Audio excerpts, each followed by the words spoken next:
This is the last book in the Babysitter's Club series. It took me 8 years. I finally read them all. What about Friends Forever? What? There's a 14-book sequel series called Friends Forever. You've still got a lot more to read. No! Argofunk Book Review, Argofunk Book Review.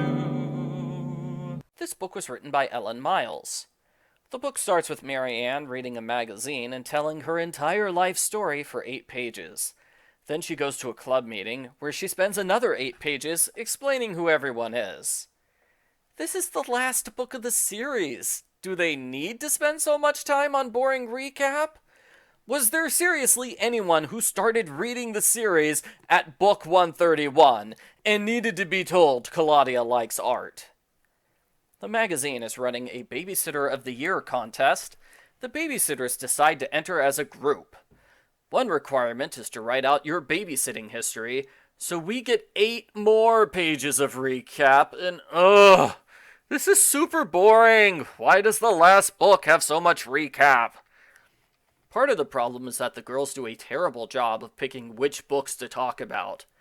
Their list of the all-time best moments of the Babysitters Club series includes the Barretts making musical instruments and Charlotte making food baskets. Those are not the best moments of the series. And also, I cannot believe there's only one book worth mentioning in between books 24 and 100. That's ignoring most of the series. There's a chapter where the kids give humorous testimonials about how much they like the babysitters, and a chapter where Mary Ann spends a lazy day at home. Her stepmother Sharon complains she hates her accounting job. Sharon is an accountant? Since when? She was a realtor in Mystery 31. Continuity. The story starts for real in chapter 6. So if you're reading this book, just skip the first 5 chapters. You won't miss anything. Mary Ann wakes up at 4 a.m. when the fire alarm goes off. She grabs her cat and escapes through the smoky house with her parents. They stand on the front yard and watch their house get destroyed. It's a very serious, fairly graphic scene while Mary Ann watches her life go up in flames.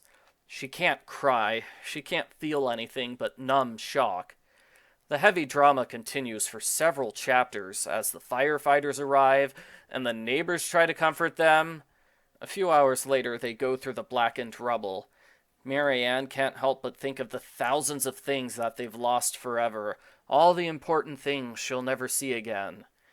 Mary Ann is so distraught she has to be removed from the area so she can get some rest at Christie's house. After this, we get a totally out-of-place comedy chapter where the Pike family meets a dog. Dogs are so cute! Hey, Pikes! Why isn't Mallory in this book? I know she's at boarding school for another week, but she could at least call Mary Ann and give her condolences. The Pikes repeat the educational fire safety information from Mary Ann to the rescue. Both that book and this one mistakenly think you use stop, drop, and roll to escape a burning building. That's what Mary Ann does when she's leaving her house. She gets to the bottom of the stairs, then rolls to the front door. That is wrong. You use stop, drop, and roll if you're on fire. You do not use it to go down hallways.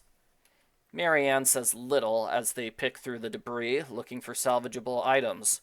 Her emotional pain intensifies as she thinks of all the things in her room she'll never see again. Again, she has to be forced to leave the wreckage. Dawn arrives. She cries because it feels like her life in Stony Brook is officially over. Mary Ann can't cry because it still hurts too much. Even when she finds her mother's pearl necklace, it still hurts. Luckily for Dawn, her dresser survives the fire with minimal damage.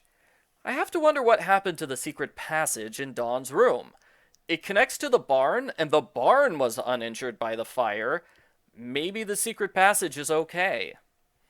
Christie's family is hyper and silly, and they constantly interrupt the Spears. Again, I thought this comedy material was out of place. The Spear house just burned down. I don't want to hear jokes about Karen's pet rat. Dad says the fire could be a good opportunity for them to start a new life in Philadelphia. He was offered a big promotion there. Sharon likes the idea because it means she can go back to college and become an architect. Marianne is stunned that her parents can even think about leaving town. She doesn't want a new life. All she wants is her old life back. Thanks to the fire, the babysitters forget about the Babysitter of the Year contest. The kids step in and help finish their entry, which just goes to show that they are great babysitters who have legitimate, real bonds with the children they watch. I noticed that Christie's entry for the contest mentions the fire at Marianne's house multiple times. At least 4 times. It feels kind of manipulative. Marianne has a nightmare where she's trapped in a fire. She can't go back to sleep, so she goes to her ruined house.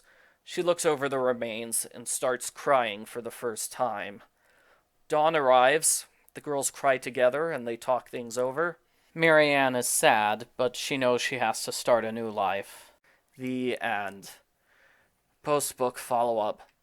Some readers really liked how the book has an abrupt ending, which leaves everything unresolved.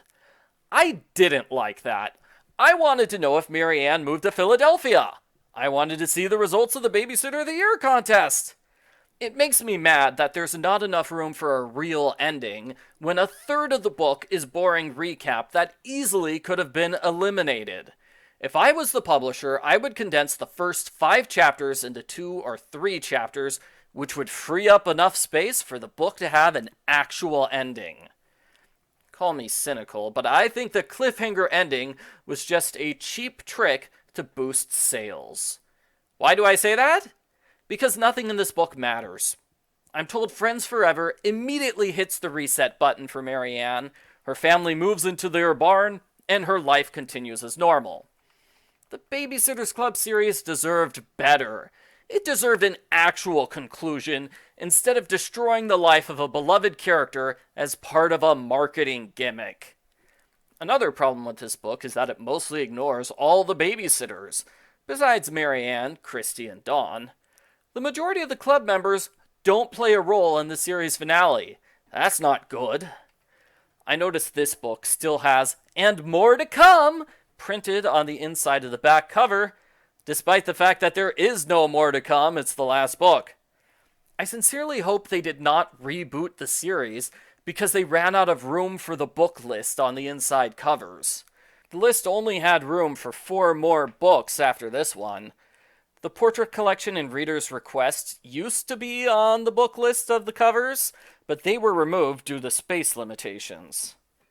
Overall, I didn't like this book. It makes for a terrible ending to the Babysitter's Club series.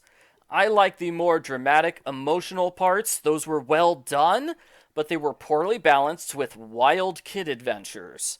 There was mood whiplash when the book flipped from burned house horror to jokes about Jackie Radowski being clumsy. Add in the fact that nothing gets resolved, and you get a book I would not recommend. When I told my wife I read the last book of the Babysitter's Club series, she thought I was talking about book 100. That book would have made for a better series finale. I give Babysitter's Club number 131, The Fire at Marianne's House, a 3 out of 10.